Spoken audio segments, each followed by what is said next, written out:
It says that 10 years from now, if you're a 65-year-old who's eligible for Medicare, you should have to pay nearly $6,400 more than you would today. First of all, if you're 55 and above, no change occurs in Medicare for anybody above the age of 55. That's quite different than what the president's proposing with his IPAB board. Second of all, what the Congressional Budget Office did not mention in that analysis is that if you're a low-income person, you'll get an additional $700 to $800 on top of what you would otherwise get to cover your out-of-pocket expenses. What this analysis does, and they mention this in a few sentences later, is they measure this Medicare reform plan against the status quo, but the status quo is unsustainable.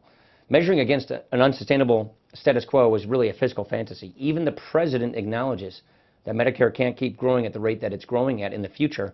We change that, but we do it by giving people more choice and more power to select their health care plans, government-approved plans that government regulate and people get to choose. It works just like the kind of a premium support system members of Congress and federal employees have, only we say give more to low-income and middle-income beneficiaries, more to people as their health condition deteriorates, and less to wealthy people.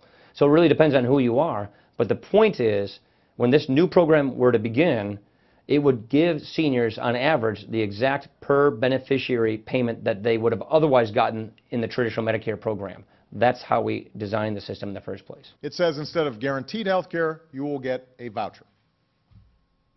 And if that voucher isn't worth enough to buy the insurance that's available in the open marketplace, well, tough luck. You're on your own. The president himself knows that that's not true. First of all, it's not a voucher. A voucher is, as the president would say, you give a person money, they go out into the marketplace and buy something. That's not what we're talking about.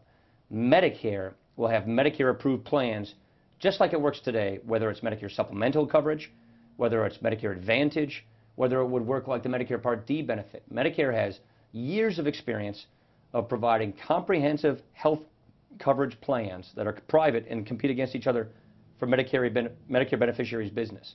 A person cannot be discriminated against based upon who they are or how sick they are. If Medicare offers the plan, they have to take everybody. This is a plan that they will select, and then Medicare will subsidize their plan. More if they're poor, more if they're sick, less if they're wealthy. This does not work in any way, shape, or form like what the president is suggesting, and this is why the term demagoguery is thrown around by the president's rhetoric. This is why people in the past have decided not to take on these reforms, because other irresponsible politicians will turn this into a political weapon and use them against them to scare seniors in the next election. You know, the truth of the matter is this Medicare reform idea we have is the one we got from President Clinton's National Bipartisan Commission to Save Medicare. It's basically the same kind of plan they recommended. It's this plan that has had Democratic backing in the past. And unfortunately, it's becoming politicized because I think the president has decided more toward trying to use this as a political weapon against Republicans, scaring seniors, and to discover or to disguise the fact that he wants this board of 15 people he will appoint to make the decisions in Medicare instead of giving future seniors the ability to make the decisions for their own care.